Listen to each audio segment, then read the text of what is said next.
How's it going, everybody? The Seer here, and it looks like the node have been data mined for the Shadow King trials. So on Reddit, Casper1444 was able to pull all of the waves along with the enemies. So that way we can kind of get our preparation ready for that Shadow King trial that's going to be coming out on the 22nd. Now, as you see here, it does say Odin is going to be on node 10, which we all kind of figured that was going to end up happening anyways. Usually on these legendary events, they do end up putting like the big bad at the end of it on that last wave. The old man Logan, we had to deal with the Mephisto and everything. This one looks pretty interesting.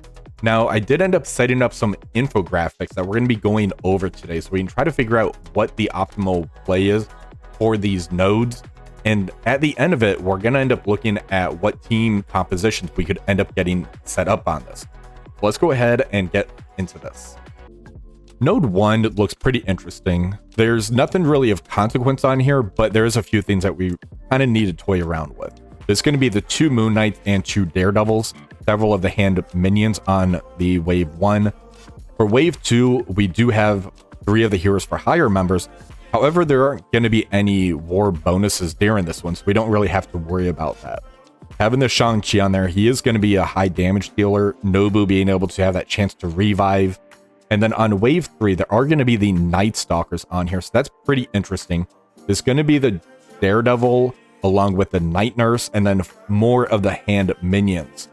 Now, this is going to be something that we can definitely play around with to try and get the optimal play for preparing our abilities for this. So I don't really think this is going to be too terrible, especially if we end up doing the cheese to where you can go in on difficulty 14 or 15 and just hammer through this, so that way those mid-game players can actually get that Shadow King unlocked. Now, node 2, this is going to be the Illuminati node. Wave 1 looks pretty interesting. This one here has 2 of the leaders. There's going to be some of the Superior 6 members. Wave 2, it's going to have Rhino, Doc Ock. There is going to be a Namor, so we need to try to be careful. We don't know when this wave is going to end up dropping down, because having 2 leaders and a Namor is going to be very dangerous. There's also going to be that Red Hulk, so you need to be careful of him, that you're not going to push him and cause that battlefield effect. Now, the good thing about this is for the Illuminati is if you do have Captain Britain, that is going to stop the turn meter, so you don't really have to worry about that as much for this node. Wave 3 is going to have Green Goblin Classic and 2 Iron Patriots.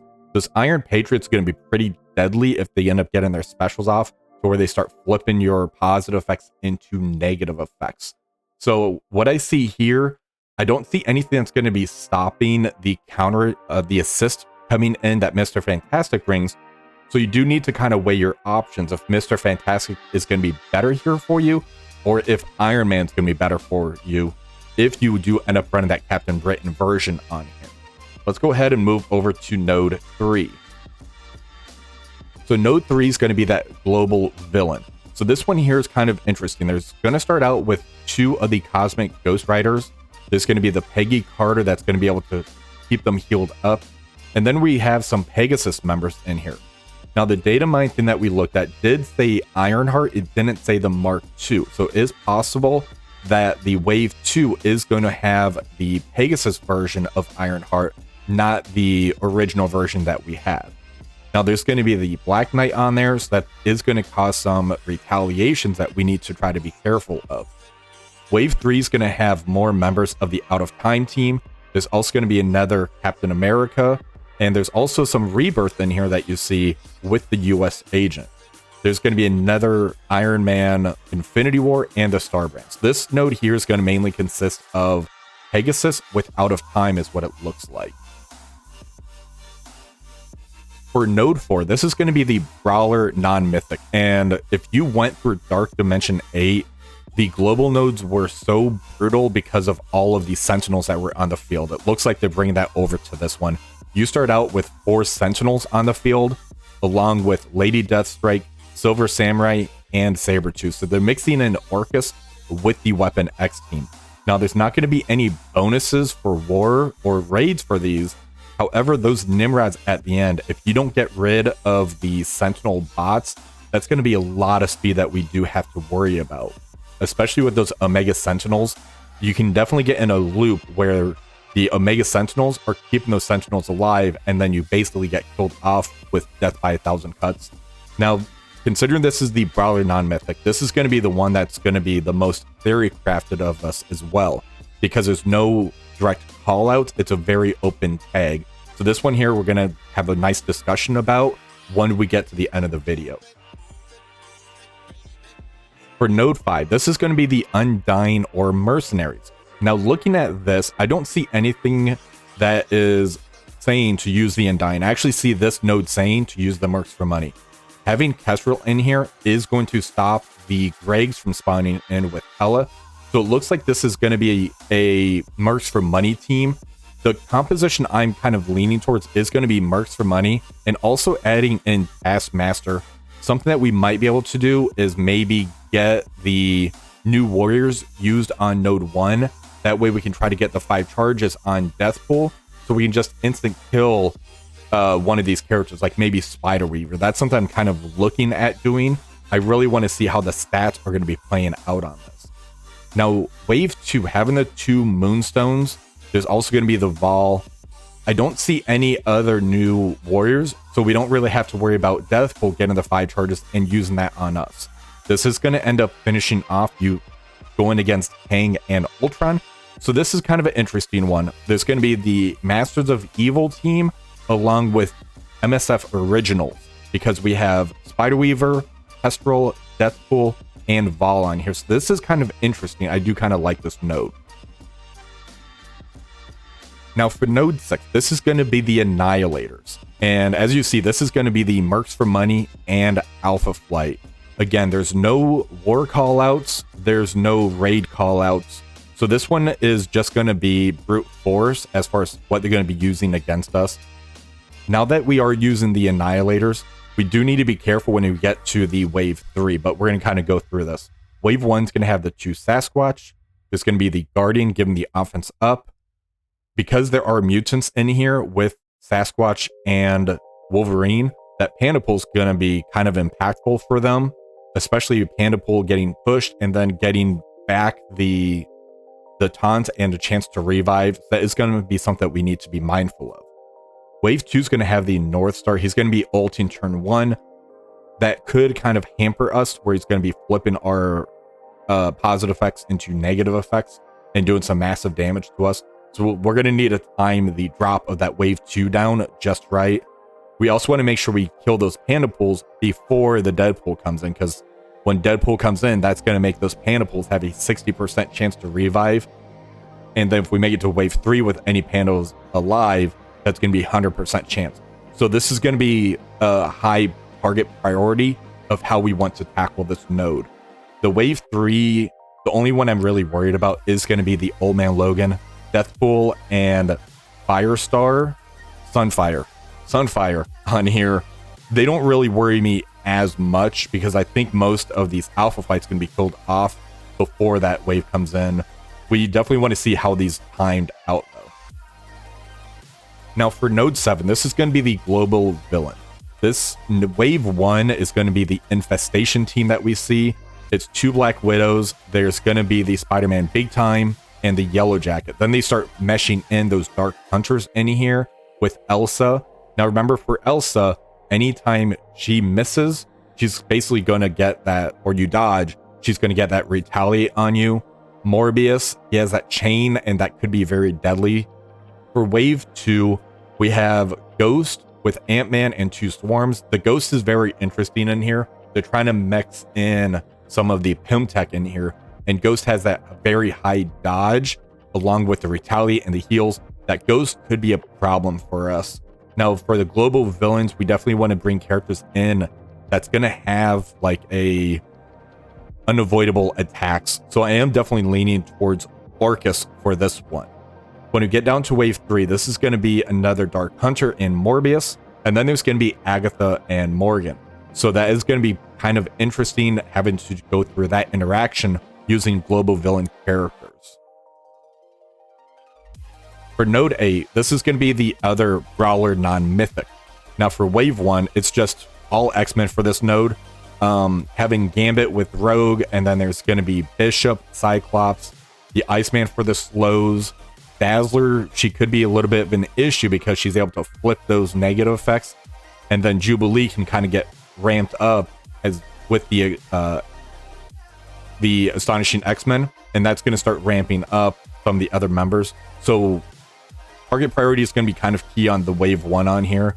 When it gets down to wave 2, having Magic with Kitty and Colossus is going to be a pretty interesting interaction depending who's left from wave 1. And then it's going to finish off with Madeline Pryor for that wave 3. Now, if you're familiar with the Doom raids that we had, Madeline was a very deadly opponent in there, to where if she was a ticking time bomb, if you ignore her and she gets that ultimate off, that basically could end your run. So you definitely need to be mindful of the Madeline Pryor when she ends up dropping down. For node 9, this is going to be the Undying or Mercenaries again. This one here looks pretty stacked up. So we're going to have some new warriors in here. It's going to start with the Cloak and Dagger. There's going to be the Nova in here, so having to try to burn through those charges is going to be kind of an issue. The Groots, having those revive chances, and Cosmo is also a Guardian of the Galaxy, so he's going to be able to mesh well with all of these characters on here, with the 2 Groots. That when you get to wave 2, having a Star-Lord Annihilation and a regular Star-Lord and Gamora. This one here, it looks pretty interesting. I think this one here, we might want to lean more into the Undying team. I don't know how the Mercs of Money will do on here. They might do okay. The Olmay Logan, I think, should do fine. It's more the rest of the team that I'm kind of worried about. When you get down to the wave 3, having the Kang and Adam Warlock, and then a Thor Infinity War, then there's going to be another Death Pool. So this one could be interesting. I think this one is going to be the Undying team that we're going to end up using here, though. Now for node 10, this is the Illuminati or Annihilators, and again, Captain Britain can be used at any star level. This is all as Guardians on here, and as you see, it tops off with wave 4 being Odin. So wave 1 is going to consist of Thor and Jane Foster, and then a Sif. There's going to be another Thor, a Loki, and a Sylvie. So it's kind of a good mix in there. Having those charge mechanics and the pings for the retaliates that Thor's can bring out is going to be pretty nasty. When it gets down to wave 2, there's going to be the Valkyrie. So if that's going to be the RNG check, right? If Valkyrie ends up dying, or any of these characters, when Valkyrie's on the field, and that passive procs off, that's going to be very dangerous. So this is going to be a lot of resets for this one. Try to get through wave 1. When you get to wave 2, I'm going to try to take out Valkyrie first. And then from there, if the passive procs, I'm just going to reset. That's going to be the best way to deal with this one. When you get down to wave 3, there's going to be the Vol, Hela, Heimdall, and Sylvie. Now, when you get down to that wave, obviously you want to try to take out the Vol, because if Vol ends up getting the ability energy and ults, that's going to bring everybody back on the field. The NPC Vol always brings everybody back, unless it was a permakill, as opposed to just the 2 characters like it says in the description. So be mindful of that one. Now, when you get down to wave 4, this is going to be the Odin. As far as the teams that we plan on using here, I'm leaning towards kind of a mix. Maybe the 3-piece Annihilators and then throwing Captain Britain in. We're going to have to really toy around with this. This one looks very interesting. The RNG portion of it is going to be brutal, and I think that's going to kind of determine the leaderboard. Okay, so now we are in game, and we're going to end up doing the team building portion of this. Now, I like to start out using node 2 and then go through all the way to node 10. This is going to give me a nice baseline of what characters I want to use, and also if there's going to be any characters I need to get their abilities prepped for. So for node 2, this is going to be the Illuminati node. Now, this one here is going to end up having the Superior 6, Red Hulk, and also the Cabal team on it. So there's going to be nothing that's going to be shutting down the assist, which is going to come in Mr. Fantastic's favor. However, there's going to be a pact to where you're going to be able to gain plus 5% damage to global heroes. That was a keyword that we had to look out for. And that's going to be based on each Avenger, which is going to be Hank Pym and Iron Man, Wakandan, which is Black Panther Shuri, or Inhuman, ally, which is going to be Black Bolt. So that's going to be 20% damage boost to the team. Also, Iron Man's passive at the bottom in Crucible, it's going to be giving crit chance and crit damage to the entire team, which is going to be pretty important. Having it to be a trial to where it's going to be kind of a longer run and get everything ready. He is going to be giving out ability energy to the team, and his ultimate does do massive damage, which I'm probably going to end up P4 in this. Let's just do that now. So now this is going to be doing ability energy, and it's a 700% damage increase. We could end up using him on node 1, so that way we can prepare and start off with the ult to just delete somebody right off the bat. That is something that we can kind of toy around with. Now, as far as what Mr. Fantastic brings to the team, he does bring a stun on turn 2. He has a very nice AoE hit on a very short cooldown. He's not going to be getting the damage boost to the team, though, that the other global heroes will get. Now, I'm not saying only use Iron Man. If you have your Mr. Fantastic built up and you don't have Iron Man built up, I would just stick with that. I do think Iron Man's going to be the optimal play on this, though. Now for node 3 and 7, this is going to be the global villain node. First, we're going to discuss node 3, then we'll jump over to node 7 as far as what teams we can really look at. So node 3 was going to be the Out of Time and Pegasus team that we're going to be going against. There's also going to be some Rebirth members in there. I think that using the Cabal would be able to blow through this one very easily. We're going to end up having our Cosmic Crucible traits. So having Leader, Iron Patriot, Namor, Apocalypse, and then from there you can probably go with something like an Agatha. We might be able to add in a Dakin. He does end up starting out with his special. That would allow us to start off and get the ultimate prepared for the Mercenary nodes, where you start off by doing turn meter rewinds. I think that could be a good play that you could end up going in with. Now, Morgan Le Fay could end up working as well. She would help boost up Apocalypse a little bit more. The global villain has a very broad range of characters that we could end up going with. Now, as far as going into node 7, this is going to end up being that infestation and the Pimtech, where they're going to have a lot of dodges. That one there, I would end up using the Orcus team. The Orcus team has so many unavoidable abilities between the Omega Sentinel and Nimrod that they should be able to just clear through those waves no problem at all. And Lady Deathstrike hits very hard. She has very good control doing turn meter rewinds. The ultimate should be able to just kind of mow down anybody that she hits with it. So I'm going to end up using Cabal, APOC, and I might end up going with Morgan or node 3. I'm going to do the full Orcus for node 7.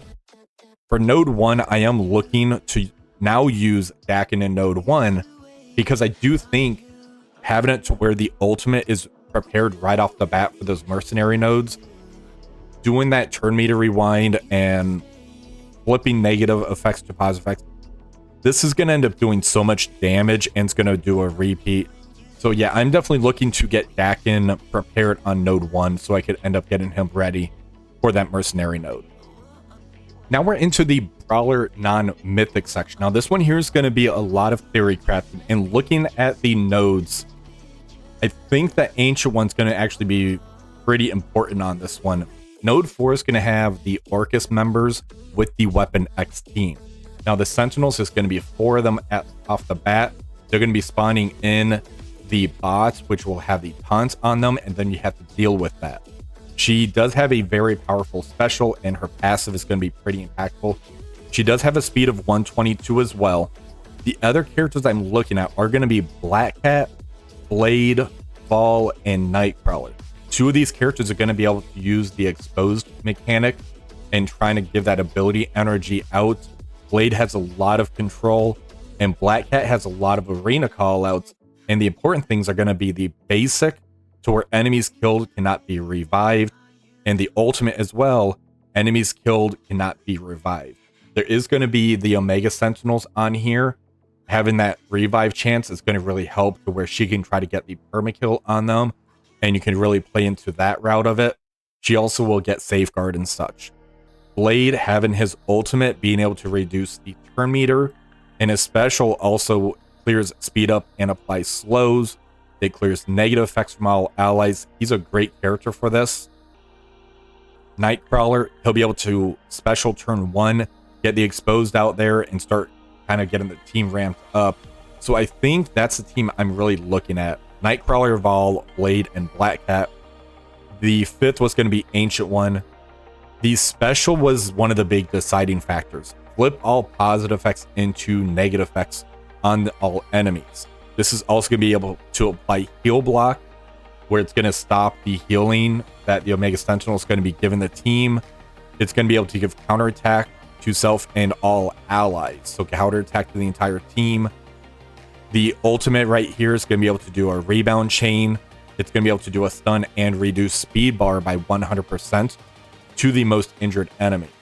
She'll be able to apply Safeguard to herself. And the passive on turn flip heal block on self and all allies. The Orcus team likes to put heal block out there, so I think she's going to be very vital to that node 4. Now if we go ahead and jump ahead to node 8, that was going to be the X-Men node along with Madeline Pryor. I think the same team would be able to work well on this. We can probably throw in a Red Hulk as well. Now if you don't have Ancient One, because I know a lot of people won't, you can probably get away with using a Spider-Man Pavitro. He'll be able to put out the vulnerables on the entire team unspawn. Lady Deathstrike would be a very good option, depending on what her health is at from the global villain nodes. Thanos Endgame, he would be a very good character for this. My issue is I don't want him too injured when we get into this Annihilator nodes. I think it's okay to do it at the lower difficulties. I think at higher difficulties, you're kind of playing with fire because he doesn't have a heal on himself unless he hits that health threshold where he triggers this passive. Now we're going to look at the Mercenary or Undying nodes. This is going to be used for node 5 and 9. We're going to focus more on the Mercenary side of things though. The main reason is node 5 is going to have the Masters of Evil along with the MSF original characters, and Kestrel is going to be shutting down Hela to where she can't get the Greg out on the field. So this is going to be more of the Mercenary side of things. I'm planning to use Old Man Logan, Dakin, Pandapool, and Deadpool. The 5th, I'm actually looking to use Taskmaster. His special has a turn 2 stun that's also going to be a rebound chain to 3 additional and giving offense down. The ultimate is going to be able to do a nice AoE attack for 300% damage, which is okay. He's also going to be applying blind and heal block to the primary target. Now we're not going to have the war portion, so we can ignore all of that. The passive though, he is going to be granting offense up for 2 turns and gain assist now each time a mercenary villain takes their turn. The mercenary villain's going to end up being Dakin. So anytime Dakin goes, he's going to get the assist now for Taskmaster. That's going to be a pretty nasty combination, especially with the control out there of the stuns and the blinds. If we need to, we could end up doing a few burn attacks in here, but I don't think we want to do that, mainly because of the Spider Weaver out on the field. We don't want to go in and have Spider Weaver have charges. That's going to end up messing up the following attacks. So I think you need to aim for a one-shot on this one. Now, if we end up jumping ahead to node 9, this was also the Guardians team along with the Nowhere team and along with the Kang. This one here, I do think we're going to lean more into the Undying side. I don't know if Scarlet Witch Zombie's going to be too impactful to where you have to have her. What we could end up doing is a 3-piece Undying, and then we can throw in like an Old Man Logan and Pandapool. We can do a few combinations like that.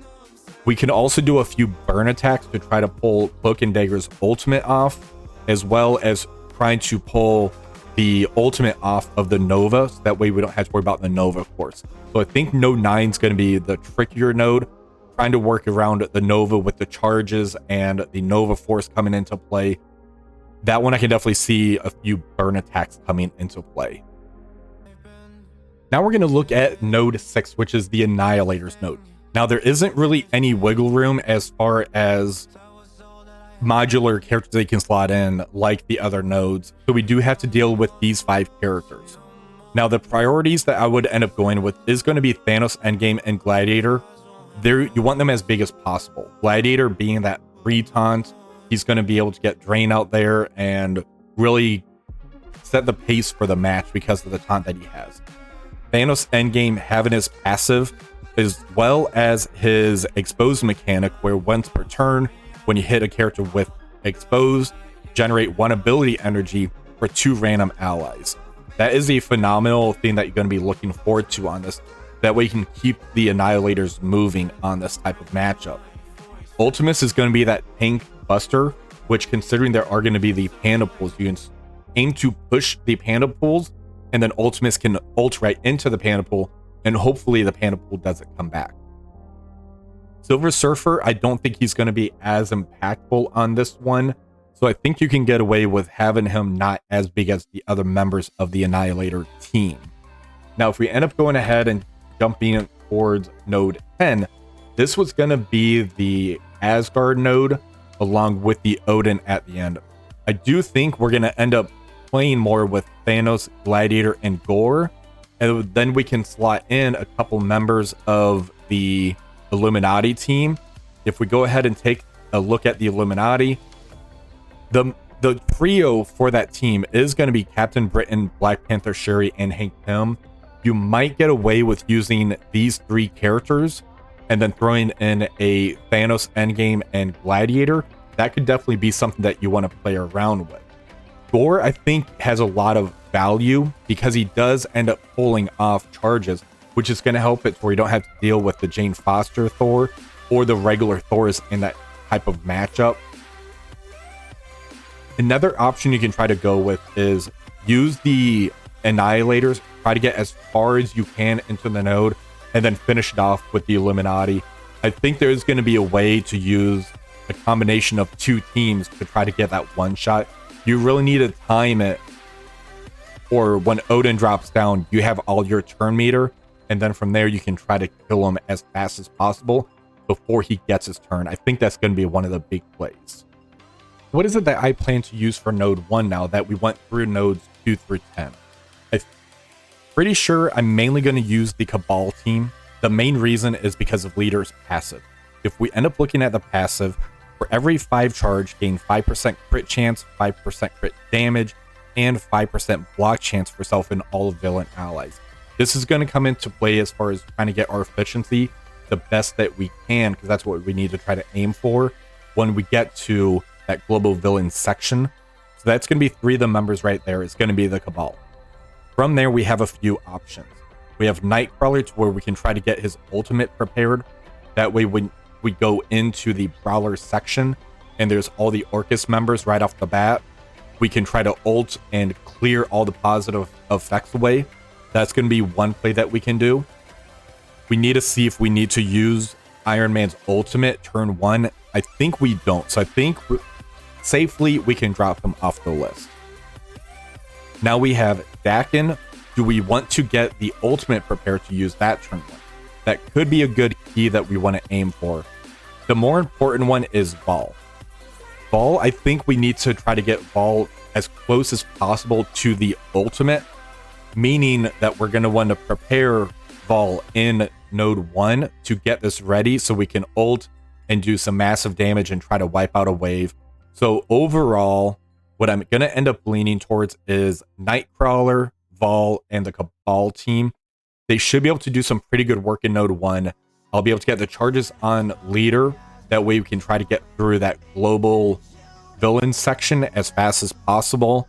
Nightcrawler being able to clear all of the taunts off of the Sentinels is going to be very impactful. It's going to kind of set the pace as well. Also having Vol being able to ult a whole lot sooner and not trying to rack up the ability energy, I think that's going to be good as well. Vol also has that sustain to where they'll be able to keep healing up, so I don't have to worry about them dropping too low during the matchup. But let me know what you guys think. If you enjoyed this video as well, please remember to like, share, and subscribe to the channel. Until next time, have a wonderful rest of the day.